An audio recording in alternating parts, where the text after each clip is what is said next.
Okay, welcome back everyone to my video podcast on the future of business and technology. And my guest today is New York Times bestselling author Jim Rickards, who is here to talk about his brand new book, Money GPT: AI and the Threat to the Global Economy. Welcome, Jim. Thank you, Bernard. It's great to be with you. Yeah, no, thank you so much for coming onto the show. Um, let's get straight in there and maybe talk about the key messages that you would like to bring across in the book.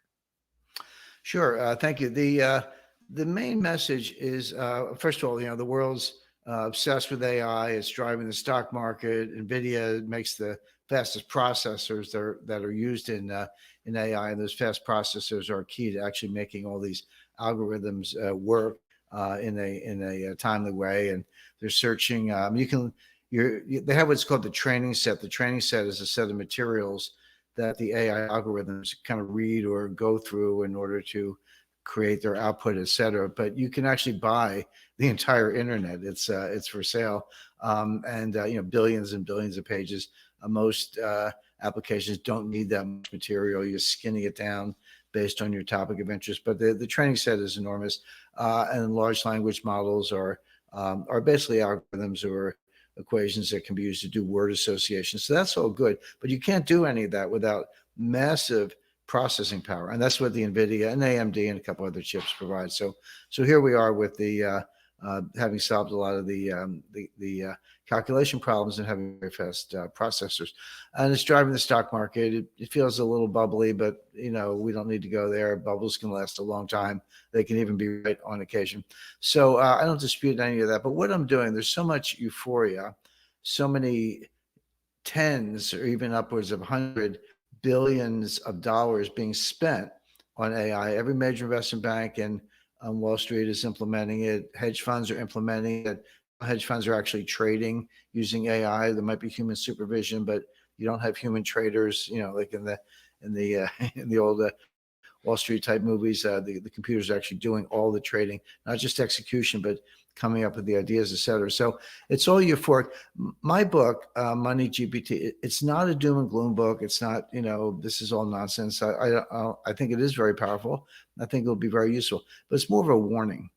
It's an explanation. I did a ton of research, very detailed explanation of what can go wrong. So I'm not saying get rid of it or ban it or it doesn't work, et cetera. Actually, I make the point. It's almost never the case that it doesn't work. It actually works exactly as it's intended. It works very well. But the problem is the things that the developers can't see. Unintended consequences is one way to think about it. But on a sort of broader plane, things that make sense for an individual bank or an individual hedge fund or an individual application, et cetera, might be extremely dangerous when scaled up to include all the players on the scene. This is something, the idea, I mean, goes back to, any banking panic, but certainly, John Maynard Keynes and others.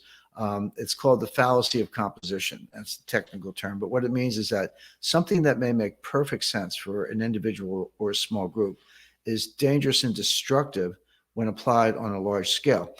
Very simple example. By the way, I kind of deal at the PhD level in economics, but I've yet to find an idea that can't be expressed in plain English if you just take the time to do that. So an example a lot of people will be familiar with, you're at a football game or a baseball game, and one fan decides, well, I'm going to stand up to get a better view. And they stand up and they do get a better view. That actually works.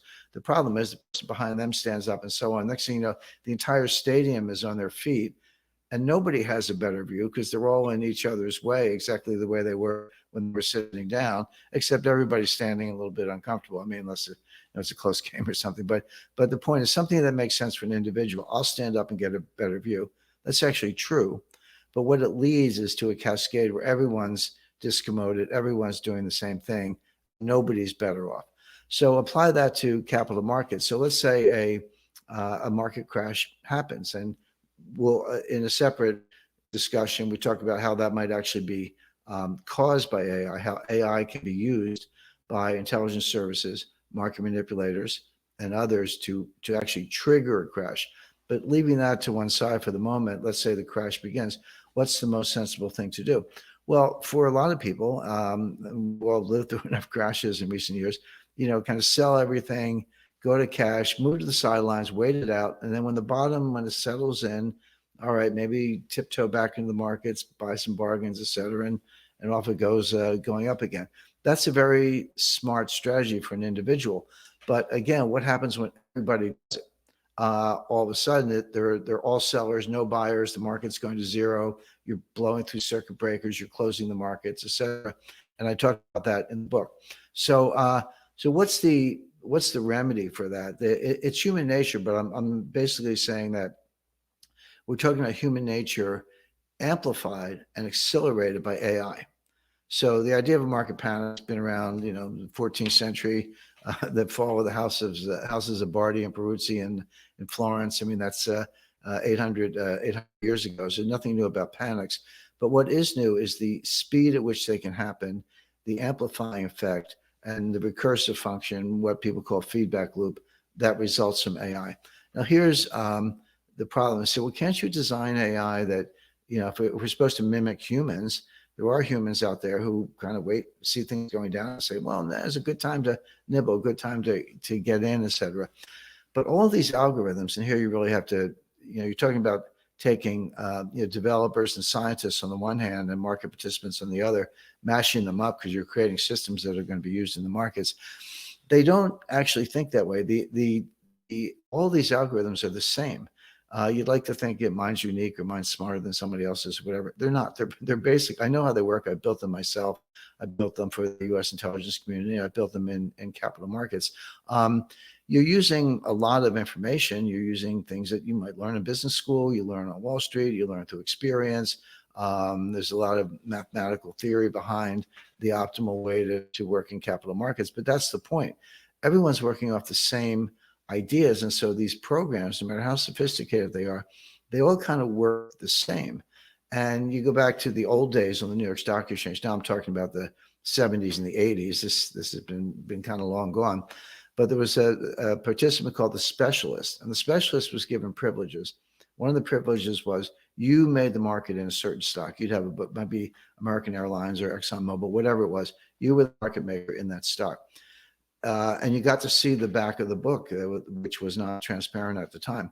But in exchange for those privileges, you had some duties and responsibilities. And you were supposed to a point anyway, stand up to the market. When there was a wave of sellers, you were supposed to be a buyer, try to kind of, equilibrate the market. Or if there's a stampede of buyers, you might be a seller to try to provide that liquidity. That was your job. Well, that system's long gone. I talked to the head of operations on the stock exchange. We were down on the floor. He said to me, Jim, don't think for 1 minute there's any liquidity on this floor, because there isn't. And I understand that. But what we have instead are computers, and AI in particular. And there's no one to perform that old common sense human function of taking the other side of the market. When the sell trigger happens, and it does happen in a panic where it can be manipulated, all the algorithms are going to say sell, sell, sell. There are going to be no buyers. Markets are going to go straight down. They're going to hit circuit breakers, close them for 15 minutes, boom, hit the next circuit breaker. And they're going to end up, and I talk about this in the book, actually closing the markets. There comes a time when the circuit breakers don't work. The losses are too great. We're talking multiple trillions of dollars of losses. The panic is too embedded. There are no specialists. There are no, kind of Whitneys to walk around the floor and say, I'll buy some, because we've handed it over to AI, and AI has no common sense. It has algorithms, but that's it. And the other point I make is that as humans, we tend to anthropomorphize our system. So I'm sure we've all had encounters with Siri and Alexa, and there are others. Google has one, and they talk to us. Actually, a pretty pleasant voice.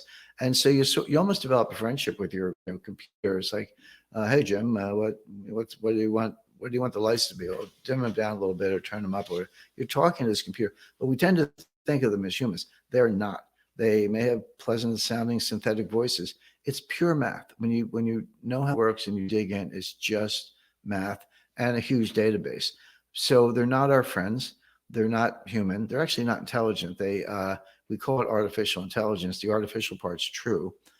they're not really intelligent in the way that humans are, because humans have a lot of intuition and common sense that no one's been able to program. I mean, you can program a lot of what we're talking about, and they do, but they can program those more noetic, intuitive elements. And so we're anthropomorphizing it. We're treating them as friends. We're treating them like humans. We're relying on it. It is very powerful. I don't doubt that. And again, to my point, it's not that it's going to malfunction. It's going to work exactly as intended, but most people don't understand what that means. I can, I can, absolutely. I think I agree with you that AI is not as intelligent as many people perceive it is. It has huge limitations. It can't compete with all the amazing intelligence that humans have. I also agree that there's a risk to, if everything is controlled by AI, especially in the financial markets, that this could lead to crashes and other things, especially when they're manipulated. So beyond those, what other challenges do you see that AI in the financial world brings? What are some of the other examples? Well, we just talked about capital markets and stock markets, and that is the danger. And again, I make the point, and you said the same thing, Bernard, that panics can happen on their own for no particular reason. When they happen, you look back and say, "Well, it was this or that fund or whatever." But that's all. That's more of a symptom than a cause. They just kind of fall in on themselves, and AI will amplify that. But when you combine it with market manipulation, someone who's very sophisticated in AI, who understands what we're talking about and what I describe in the book, who says, got it, I'm not going to take that and use it to my advantage in, criminal or manipulative ways, and then leaving aside the greed factor, people trying to front cause a market panic but front run the panic in a way that they make a lot of money and just get away with it. They're also, again, it's a weapon. We don't have to necessarily spend a lot of time on financial warfare. I facilitated the first ever financial war game done by the Pentagon. They did not need my help with missiles and bombs and things like that, but I was tapped as a financial capital markets expert to help design a financial war game, and we did. This is before I mean, AI has been around since the 50s, or you can go back to Aristotle if you want to, but we worked at a weapons laboratory between Baltimore and Washington and did that. So I have a lot of experience in financial warfare. But when you say, well, it's not just market manipulators, but intelligence services and political enemies who are trying to do us harm. I mean, what's the point? Go back to World War II, or Vietnam War. There were all these bombing raids. Well, why were they bombing the enemy? Well, you were trying to destroy their industrial infrastructure. You were trying to destroy railroads, manufacturing plants, weapons facilities, coal mines, natural resources, pipelines, whatever it was. That's what you were doing with all the bombs and the aircraft. Well, what if you could do that with computers, which you can? What if you can do it by disrupting financial markets? If you can destroy an economy through digital financial warfare, who needs bombs? Because that's your objective at the end of the day. So now take your market manipulators, and they've always been around, and your political enemies, and they've been around, and AI, so make it a tool that the bad guys can use, to put it that way, combined with human nature and all the dynamics we've been talking about. And this is a very dangerous situation. And I'm not saying get rid of AI. What I'm saying is beware of the dangers. And there are some solutions. I don't write books where I point out all these bad things and then leave the reader hanging. I offer some solutions, and they're in the books as well. But to your point, where else does this apply? Well, then I pivot to the banking system. And as chapter 2, the banking system is very different than capital markets. I mean, you might have the same firm doing both. I started my career at Citibank at a time when there was a strict, Glass-Steagall divided commercial banking and investment banking. That's all gone. They're all mushed up, but they could be in the same institution, whether it's Citi or Morgan Stanley or Goldman or Wells Fargo, et cetera. But they are different activities. So looking at the banking system, what's the equivalent of a market meltdown? What's a run on the bank? And again, we've all seen the grainy black and white photos of the 1930s. Banks are failing, and mostly men. Some women are in overcoats and fedoras lined up around the block in the rain, trying to get in the door and get their money out before the bank shuts their doors. And usually you didn't make it. because the insiders had already taken their money. So that's a good old fashioned run on the bank. Today, the same phenomenon, the same dynamic applies, except you just get your iPhone and move $1 billion with a couple passwords. Boom, it's out. And you text your friends in the process, which is exactly what happened with Silicon Valley Bank. I mean, that didn't work out over weeks and months. I mean, that happened in 2 days. $100 billion went out the door, and it wasn't all mom and pop depositors. Over 95% of the deposits at Silicon Valley Bank were not FDIC insured. FDIC insurance goes up to $250,000, but there were major Silicon Valley firms and actually crypto exchanges that were swapping crypto for dollars and had dollar balances in Silicon Valley Bank, $3-4 billion each, and that's the money that was heading for the exits. And then people were texting their friends, other entrepreneurs, other businessmen, hey, get your money out fast. Well, so that kind of digital communication and AI working together accelerate the bank run phenomena so that the regulators are almost the last to know, and it's almost over. So we go into that as well and talk about how that is also, again, subject to manipulation. But there doesn't have to be manipulation. That makes it worse. It's just human nature, a rumor, an actual failure, and all of a sudden you don't trust anybody. You're getting all your money out of all the banks. And again, this is actually a regulator's worst fear. Stock market crash is pretty bad. And the one I describe in the book would be the worst you've ever seen because they actually closed the markets in the scenario I give. But you can recover from that one way or the other. It's just enormously costly and disruptive. Banks are different. Banks are actually where money is created. Everyone thinks the Fed creates money. The Fed's printing money. The Fed's printing money, $10 trillion. It's really smoke and mirrors. I mean, the Fed does create a certain kind of money. They call it M0. It's base money. And the way they do it is they buy bonds from dealers. So the Federal Reserve, and I used to work for one of the so-called primary dealers. We did this. The Federal Reserve calls up a primary dealer and says, offer me, $1 billion of 10-year notes. And they offer you a price, say done. And the dealer sends the notes to the Fed, and the Fed pays for it with money that comes out of thin air. So that much is true. The money does come out of thin air. The question is, what do the banks do with the money? They take it and they give it back to the Fed in the form of a deposit at the Fed in your account at the Fed. And they're called excess reserves. And they're now in the tens of trillions of dollars. In other words, that money doesn't go anywhere. It is created. It is a ledger.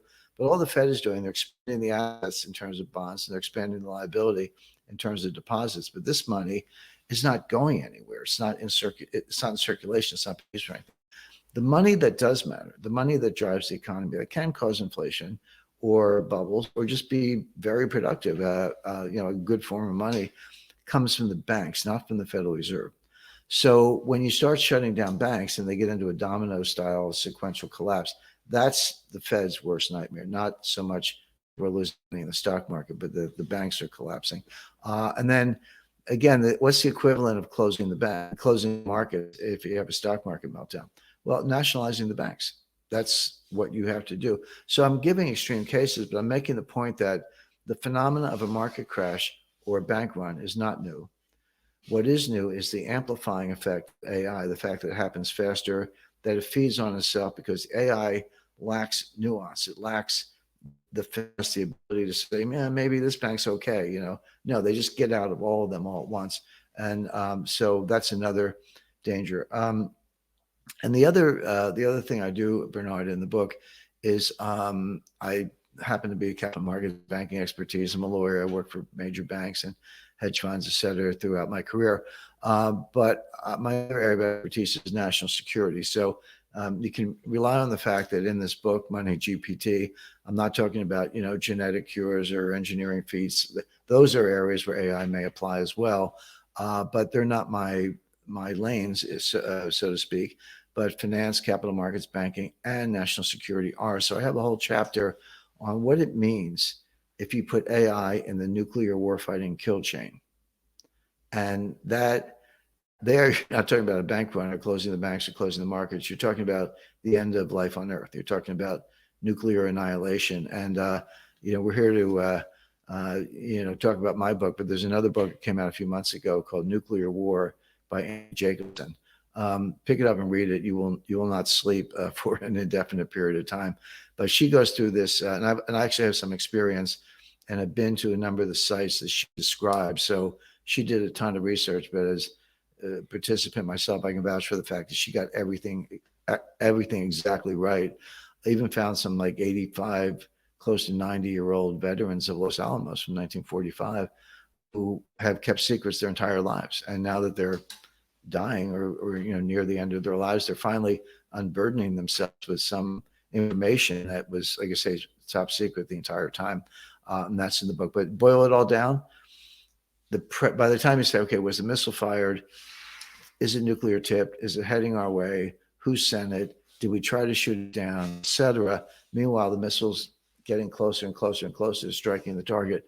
What's the window for the president of the United States to actually decide to launch on warning? Meaning, it's coming, we're going to get hit, but we're going to launch our stuff back at you and take out your warfighting capacity. And that really is the end of civilization. The answer is 6 minutes. And so, which is a little scary if you think about who's in the White House right now. But that's how dangerous that is. And I talk about the nuclear escalatory ladder. And this theory goes back to the 1950s. It's still relevant. It's still exactly right. But Herman Kahn said, in effect, just to kind of encapsulate it, nobody wakes up on a sunny day and says, hey, nice day for a nuclear war. I think I'll fire a missile. That's not how it happens. It's very clear that a nuclear war will happen through escalation. One side is provocative, another side answers back. This side doubles down. This side, raises the ante, et cetera. And you go up this nuclear ladder until somebody's backed into a corner. They view it as existential, and they say, well, now we have to use nuclear weapons. We have no choice.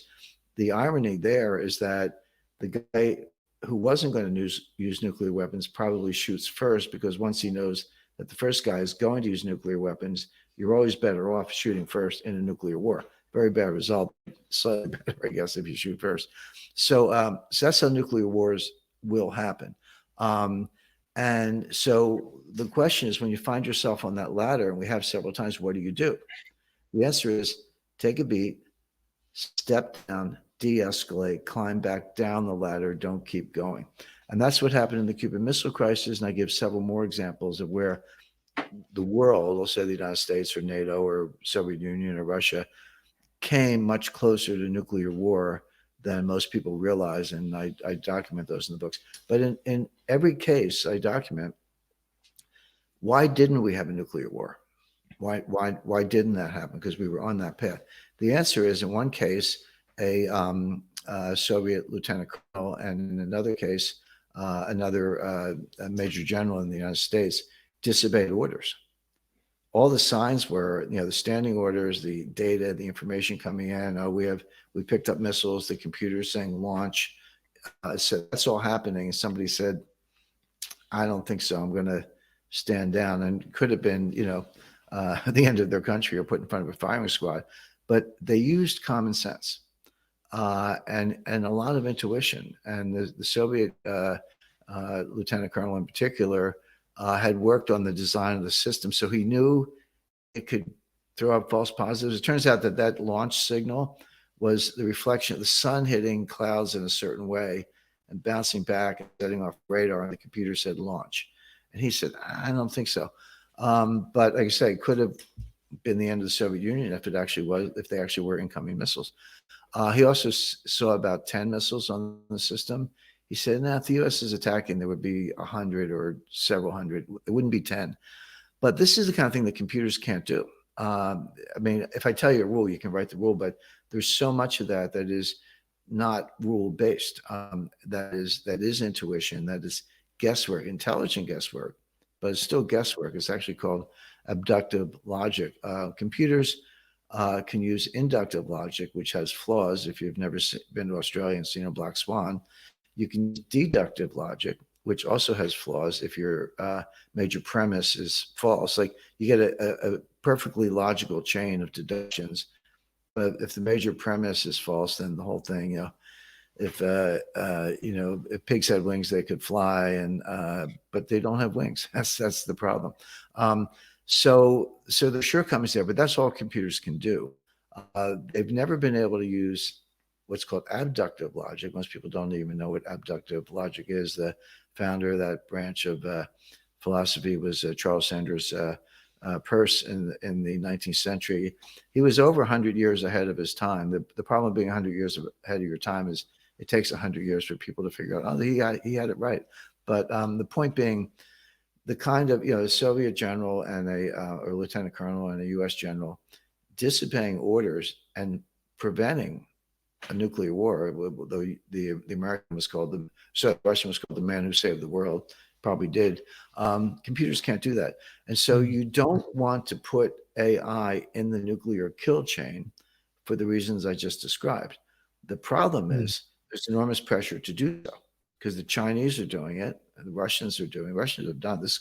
Goes back to the 1980s. They had AI systems in the 1980s that are part of the backstory, and the U.S. will be under pressure to do it as well. Do you want to be the only general, strategic air command, Stratcom general, who doesn't have an AI, panel by his side telling him what to do when the others do?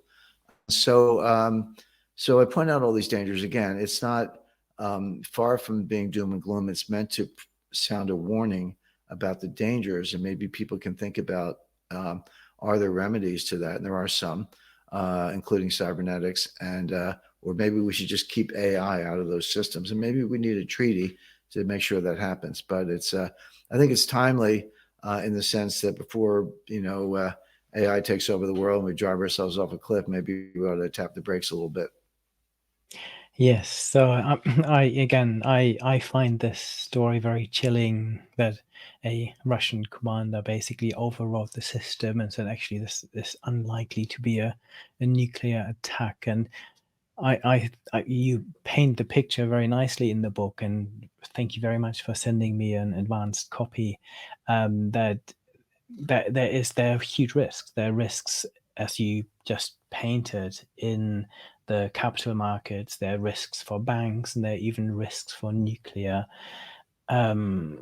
destruction. So um, at the same time, we are moving ahead. We are building AI into all of those systems. In your opinion, then, what are the biggest misconceptions about AI in the financial world in particular? Well, the one which you already mentioned is that we anthropomorphize it. We think they're our friends. We think they're like kind of just like us, and they're not. They're not people. They're not intelligent. They're not our friends. It's just a bunch of equations. It's really helpful to understand that. We talked about the amplifying effect and the recursive functions and the so-called feedback loop, et cetera. But there's another set of dangers that I talk about in chapter 5, and this has to do with censorship and bias, and I think the right word is confabulation. A lot of AI engineers and participants use the word hallucination. They say, well, systems. And now we're talking more about GPT. GPT is a subset of AI, but GPT is the hot new thing. That's what ChatGPT 4 is all about. You give the system a prompt and it'll give you answers. College kids don't even write term papers anymore. They just get ChatGPT and give it a question, and they get you can tell us, I want a 10-page paper, I want a 35-page paper, whatever. They spit them out. Professors are spending all their time figuring out if the kid cheated using GPT. So that's what they do. But they also make things up, and I call it the puppy theory. And puppy theory is, if you're training a puppy to fetch a ball, you throw the ball, and if the puppy gets it right, it grabs the ball and brings it back. You give it a treat. You pat it on the head or give it some kind of dog treat or whatever. And these computers are sort of the same way. They want to keep you happy. Again, I'm speaking metaphorically because they're not actually people, but they want to keep you happy. And there are a number of examples, and I include some of them in the book. And one of them, I think, fairly well known. There was a writer and who gave a GPT. He was trying out a GPT system, and he gave it a prompt. And he said, I want you to write a biography of, and he put his own name in. Now the computer doesn't know he's the guy. Maybe it does, who knows? But I want you to write a biography of blank, put his name in. Well, within minutes, it came back with a pretty good biography, and he's reading it. He said, "Yeah, they got my birthday right, and I was born there. I went to that school. Yeah, did that, did this." And then he died in 2019. And the writer goes, "I'm not dead. So what's up with that?" And he was very clever. He said, "Well, what did he die of?" And the computer came in, "We died of this," and et cetera, et cetera. And they just went down this path where he was dead, but he wasn't. And it turns out he was, I think this was the Telegraph. It was one of the major UK papers. Could have been the Daily Mail. I think it was the Telegraph. Um, he was the obituary writer. And so the computer found his name associated with 1,000 obituaries. So he said he must be dead because he's in 1,000 obituaries. Well, that's a kind of logical inferential word association method, but it turns out to be completely wrong. But the computer was, in its own way, the AI system, GPT, actually was trying in its own way to come up with a complete product. And it didn't know when he died. It's like, oh, he's in the obituaries. He must have died. Kind of averaged the date and came the state. So my point is they stretch too hard to complete the task in a way that results in falsehoods. And the euphemism for it is hallucination. I prefer the word confabulation. The thing about confabulation is it's a kind of lie. You're saying something that isn't true, but you actually don't know you're lying. Because you're fooling yourself. You just gotta. You're either senile or, we've seen enough of that in Washington lately, but one way or the other, you're making it up. Now, so that's one danger. And then I make the point, well, how would you know that? Well, the guy said, well, I'm not dead. So obviously that's wrong. But what if you were someone else giving it the prompt? You didn't know the guy personally and you got the obituary. And you say, well, too bad he's dead. But and apply that to everything you can think of, the war in Ukraine or, climate change, et cetera. Well, a subject matter expert will pick it up pretty quickly. If you know what you're talking about, you'll read something like that and say, well, that's just wrong. But the point being, if you have to be a subject matter expert to find out the computer is wrong, what good is the computer? Because either you can do it yourself, you don't need the computer, or you're a non-expert and you're relying on it and it's wrong. So that's one whole kind of set of problems. But a bigger problem is bias. And here, there were, a few months ago, again, this is all very recent because the Chat GPT thing is just not even 2 years old, at least the latest version of it. Somebody gave the GPT a prompt, and it said, "Give me a picture of a pope." Okay. And it came back with female popes, black popes, shamans in kind of papal vestments, etc. Well, the popes have been around for 2,000 years. The Catholic Church is about 2,000 years old. There have been 266 popes. Not one of them was black. Not one of them was a woman. Not one of them was a shaman. They were all white guys. I mean, I'm not criticizing or defending the system. I'm just saying that's true. And so the system was making up, African-American popes and female popes. Somebody else said, "Give me a Viking." And it came back with an image of, a burly kind of Viking with a helmet with two horns. Vikings actually didn't have horns. That's a popular misconception, but okay. And they were black. Again, there were no black Vikings. The Scandinavians are about as Nordic as you can get. So everyone said the system is malfunctioning and there's a problem in the algorithm, but there wasn't. And I make this point over and over. These systems don't malfunction. They actually do what they're told to do. They do what they're supposed to do. Here was the problem. The developers, and this particular one was Google, and it was from Gemini. They engineer what they call prompt injection. What is prompt injection? Prompt injection is when you give it a prompt and the system changes your prompt. Kind of, CBS News did with Kamala Harris's interview the other day. They swap it out. And so I say, give me an image of a pope. And the computer says, give me an image of a pope in a world where diversity, equity, inclusion are the rule, the order of the day. Well, if you give it that prompt, yeah, you'll get female and black popes because that's what you get from DEI, but it's ahistorical and wrong. But I mean, wrong factually. So, so the problem is not deep in the algorithm or in the training set or in the word associations or the large language models. That's not where the problem. The problem is right at the front end, where they take your prompt and twist it to basically reflect their bias. Now, why are they doing that? They're doing that because they think the world is biased. Well, it is. It's been biased since, prehistoric, well, probably since people lived in trees or human hominids lived in trees. Bias has some repugnant aspects, but it's mostly a good thing. You're Neanderthal and you go out to hunt and you look around and there's some mastodons over there, good eating, but there are like lots of big rocks in between. And over here, it's a flat plain, but you don't see any mastodons, but you might find some.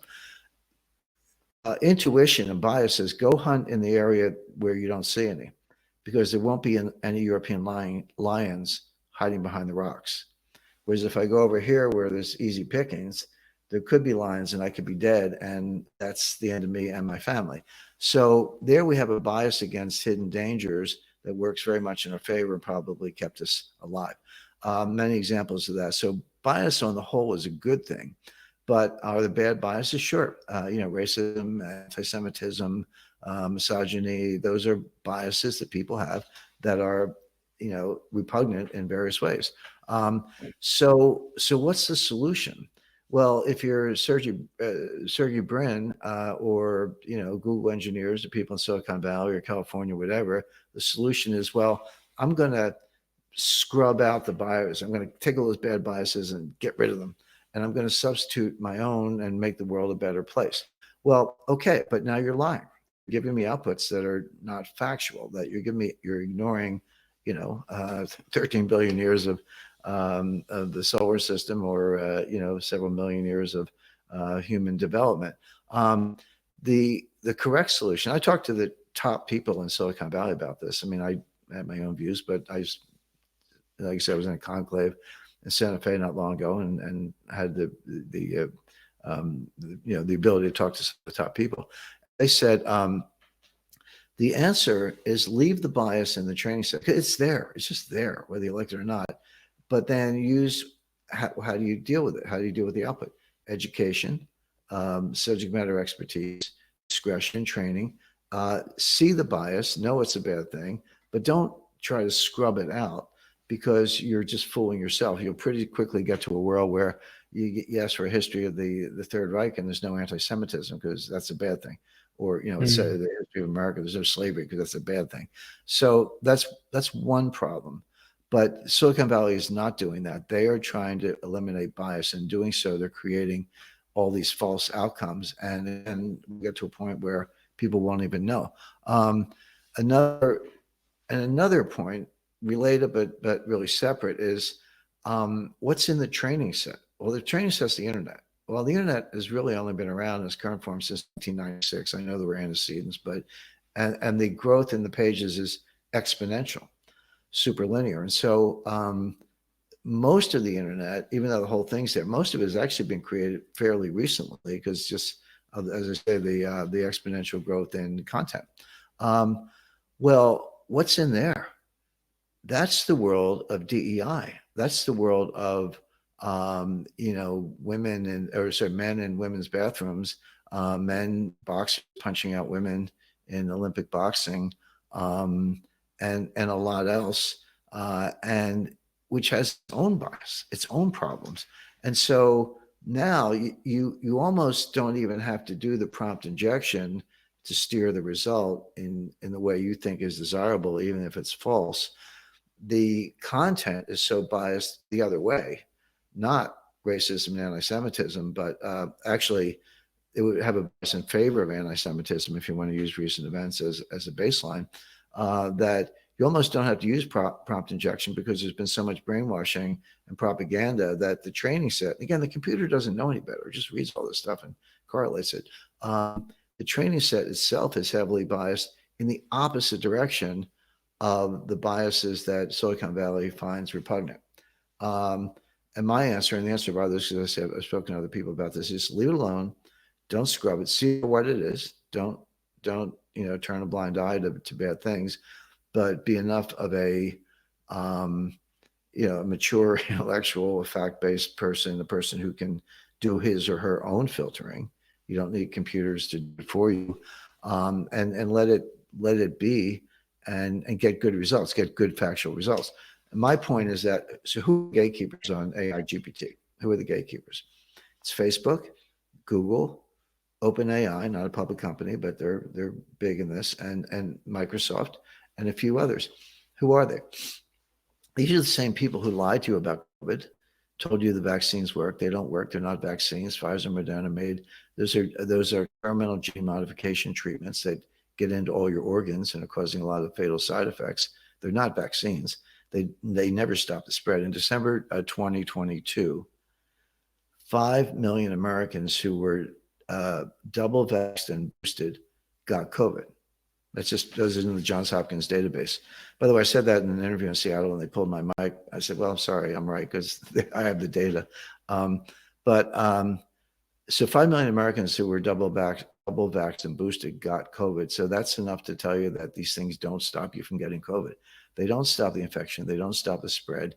It's a treatment that, if you're over 60 and you have comorbidities, obesity, asthma, et cetera, maybe it makes you tolerate the disease a little bit better and it saves a few lives that way, or not. But it doesn't work the way it was sold. That was a lie. Same thing with climate change. Climate change is a hoax. I mean, the best science right now is that global CO2 does not cause global warming. It's quite the opposite. The global warming can be real. They had the warm period in the 3rd century BC helped Hannibal cross the Alps at the time. Medieval warm period around 1000 AD helped the Vikings get to the St. Lawrence River. You can't do that today in an open boat because there's too much ice. And the Little Ice Age, which affected Europe, they used to have commercial fairs on the Thames because it was frozen. Oh, you didn't need bridges. You could walk across. It was frozen during the Little Ice Age. So climate change is real. The question is what causes it. It's not CO2. It's like warming releases CO2. It's not the CO2 causes warming. So the whole thing's a hoax. But and the war in Ukraine, Russian economy is crumbling. Russian economy today is outperforming the U.S. economy materially. The ruble is stable. Their biggest economic problem is the unemployment rate is so low in Russia they can't get enough workers. They're outproducing NATO combined in terms of 155 millimeter shells, tanks, drones, you name it. So the sanctions have failed utterly. The Russians are advancing across the entire battlefront. But according to the New York Times, Washington Post, the Financial Times, and The Economist for the last 2 years, this was the end of Russia. So here's my point. The people who lied to you about COVID, lied to you about climate change, lied to you about Ukraine, and a lot else besides, are the gatekeepers. They've been lying to you for 5 years. Why on earth would you trust them now? And that's probably one of the biggest warnings in the book. Yeah, interesting. So there are a number of points you made that I disagree with or have Sure. slightly different views on.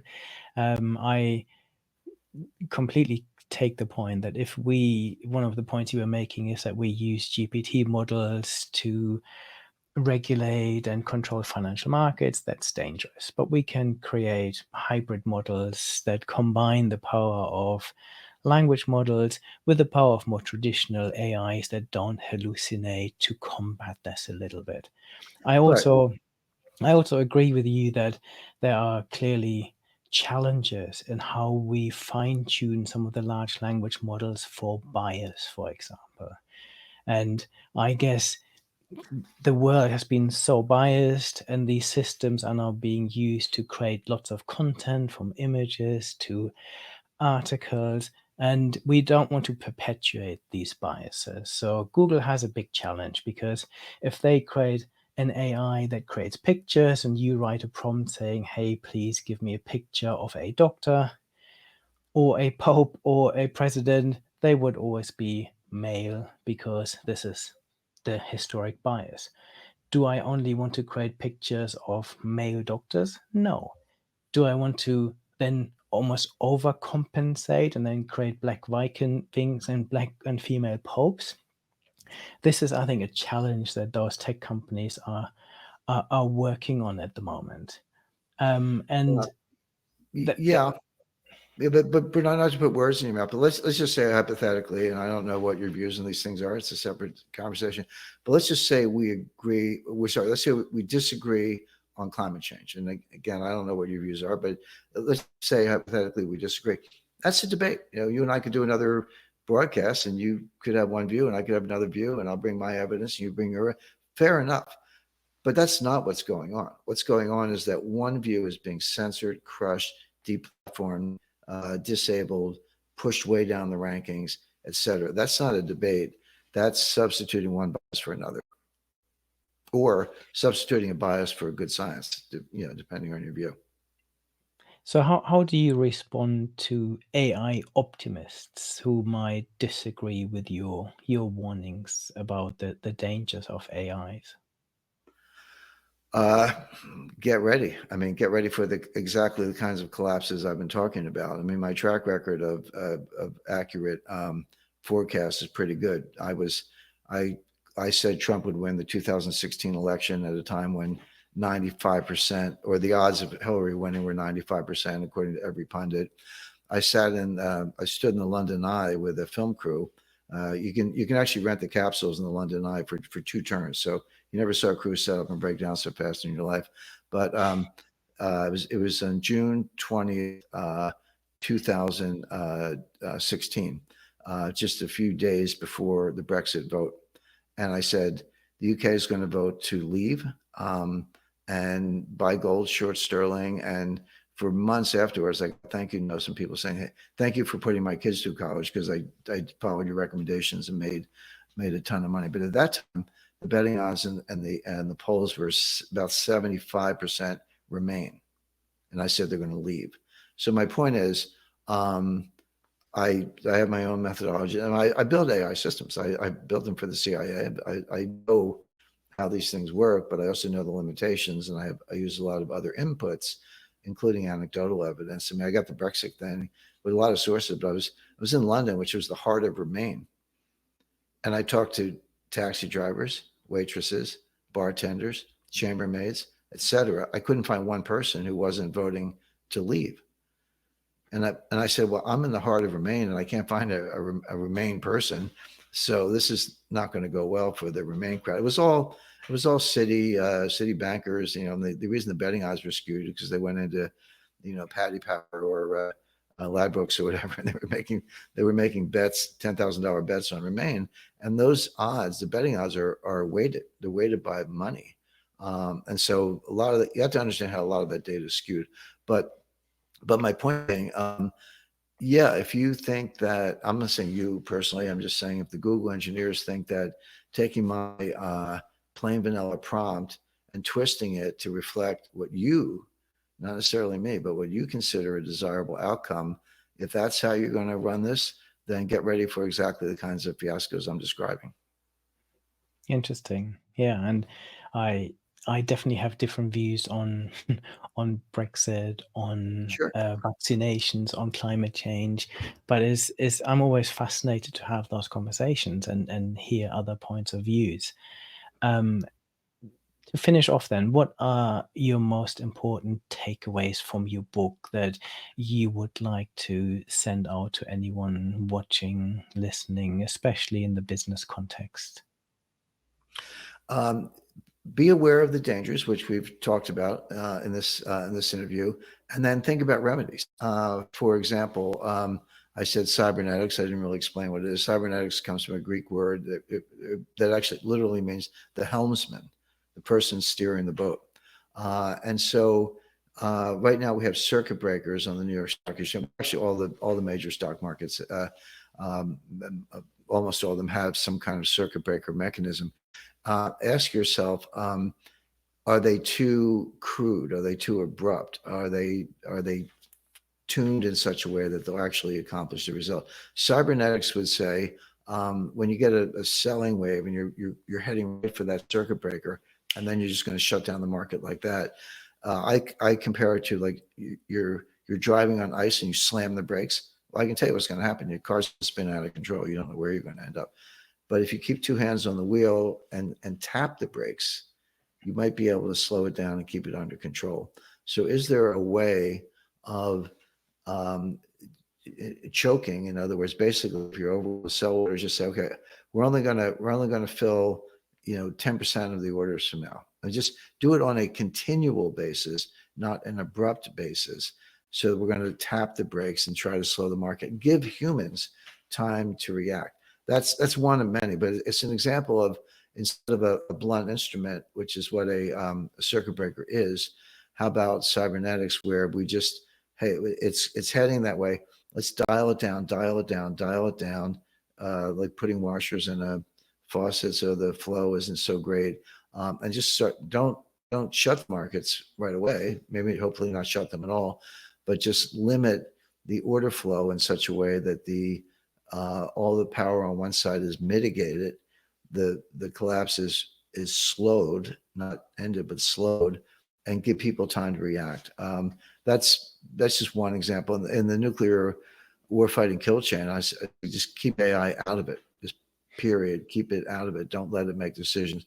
If you want it over here on a different screen as a recommendation or a probabilistic type of analyst, okay, but don't put it in the kill chain. So there are solutions. Very good. Thank you very much for your time today, Jim. I found this all really fascinating. I find it interesting, your points of view, and I really hope that some of those scenarios that you paint we will never experience for real.